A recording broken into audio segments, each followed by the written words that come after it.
Hey friends, it's Mr. Jim and welcome back to Kid Short Stories. If this is your first time, welcome to the family. We are the podcast that turns your ideas into an amazing adventure every single day. You know, we couldn't even exist without imaginations from kids just like you.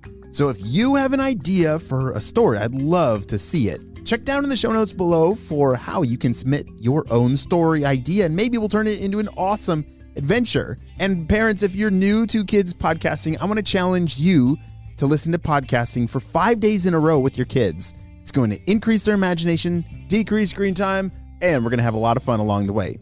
Are you guys ready for today's adventure? Me too, let's go! Stomp, crash, stomp.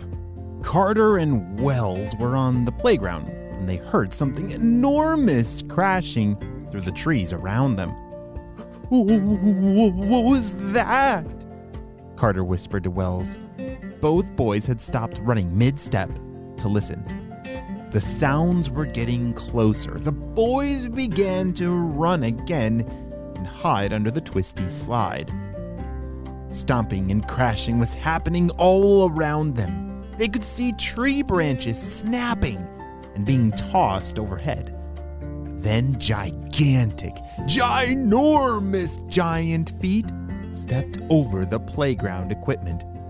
The boys huddled together as at least 3 pairs of giant feet stepped over the slides and swings across the field and then back into the woods, snapping trees like sticks as they entered.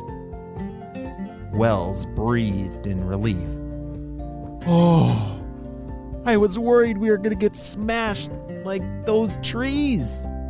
Carter nodded. Me too. Then he got up and began to walk towards the woods. Wait, Carter, where are you going? Yelled Wells, chasing after him. Carter kept walking and answered, we obviously have to follow them. How often do you get to see giants? Don't you want to know where they're heading? Wells couldn't deny that he was curious too. Okay, I guess. Let's follow those giants. It wasn't hard for the boys to follow their trail. Everywhere the giants went, they snapped trees and left massive footprints in the ground. Carter and Wells had to be careful to not fall into those footprints or any of the toe prints, since none of the giants were even wearing shoes. Retreat! Someone was shouting from up ahead, where the giants were. Carter and Wells could still hear the giants crashing through the trees, but now there was another sound mixed into it. It sounded like rocks smashing and tumbling to the ground. What do you think that was? Wells asked Carter. I don't know. Who do you think that is? Carter asked in response. The boys followed the voices shouting at the giants, and soon the source of all the commotion came into view. The giants they were following were surrounding a castle. As the giants smashed walls and waved tree limbs, Carter pointed to one of the castle walls. Wells, look, knights! The voices the boys had heard earlier belonged to the knights on top of the castle wall. They were still yelling orders and trying to fight back, but it was pretty clear to the boys that they were losing the battle. The giants are going to destroy their castle! We have to do something to help! Then Wells ran after the giants and Carter followed, hoping he had a plan. Would you run after giants?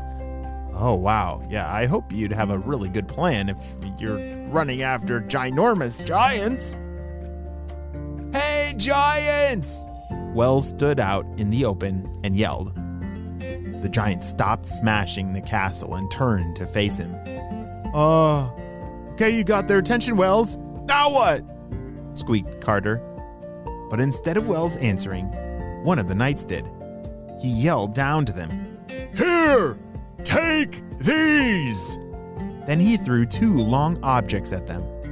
The giants were too focused on the boys who had stopped their destruction of the castle to notice the stick-like objects as they landed in the grass between them.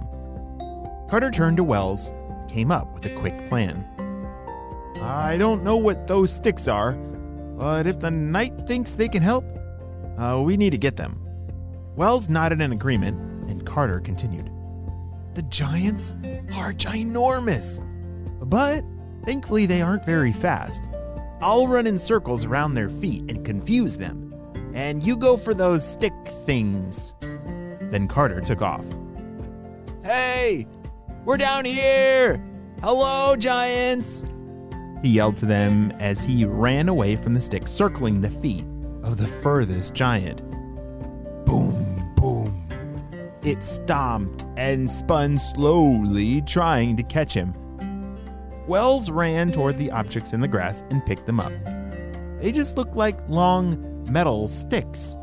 They weren't swords or sharp at all. They were exactly the same, except one of them had a button. He stared at them, confused. Stick them in the ground between the castle and the giants. Then press the button, shouted one of the knights. But don't press the button until you put them in the ground. It's very important. Wells still had no idea what they were talking about or what these things were, but he listened to the knight. He saw that all the giants were now on his right, trying to catch Carter. He decided this would be a good spot for the first stick. He shoved the metal object into the ground and looked back at the knight. The knight nodded back. That's perfect! We didn't have time to place them before the giants began smashing the castle. Put the next one on the other side and get out of the way! Wells ran to Carter, holding the second stick with the button in his hand. Carter! I have to stick this in the ground over there. Keep the giants over here. Carter kept running. You got it! But hurry! The giants were reaching down now, trying to pick him up as he ran around them. Wells ran as fast as he could to the other side and shoved the stick in the ground. Wells yelled back to Carter, Okay! Now run toward the trees! Carter did as he said, and Wells pressed the button. The metal stick began to buzz. Bzzz. And then a wall of electricity shot out of the stick toward the first one on the other side. All of the giants were now stuck inside of the glowing, buzzing wall of electricity. Oh! Boomed the first giant as it leapt in the air from the zap of electricity. The other giants followed in choruses of Yo! Oh! Eh! Ah! Jumping out of the way of the electric wall that was now blocking them from destroying the castle. Wells and Carter began to cheer and high-five until they realized that, oh dear, they were now on the same side of the electric wall as the giants. Uh-oh. Run! Wells and Carter took off back into the woods and away from the giants. They made it back to the playground quickly, thankful that the giants were too slow. They picked up their things and kept running all the way home to safety. Wow. Even though this is the end of our story, what do you think is going to happen now that there's giants living in their town?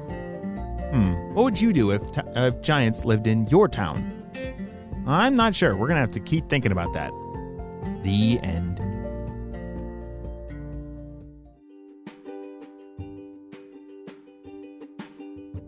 Great job. You listened all the way to the end, and you know what time it is. It's time for Kid Shoutouts. I want to say hey to Cadence and Brioni from Canada, Una from somewhere in the world, Sandy and Irvine from Sydney, Australia, Adeline from Illinois, Truman from Florida and Illinois, Vaughn from Australia, and Elijah from California. I'm so glad that you're all in the Kid Short Stories family. We could not have this much fun with imagination Without you, my friends, well, you have a super duper day, and I'll see you on our next adventure. Bye!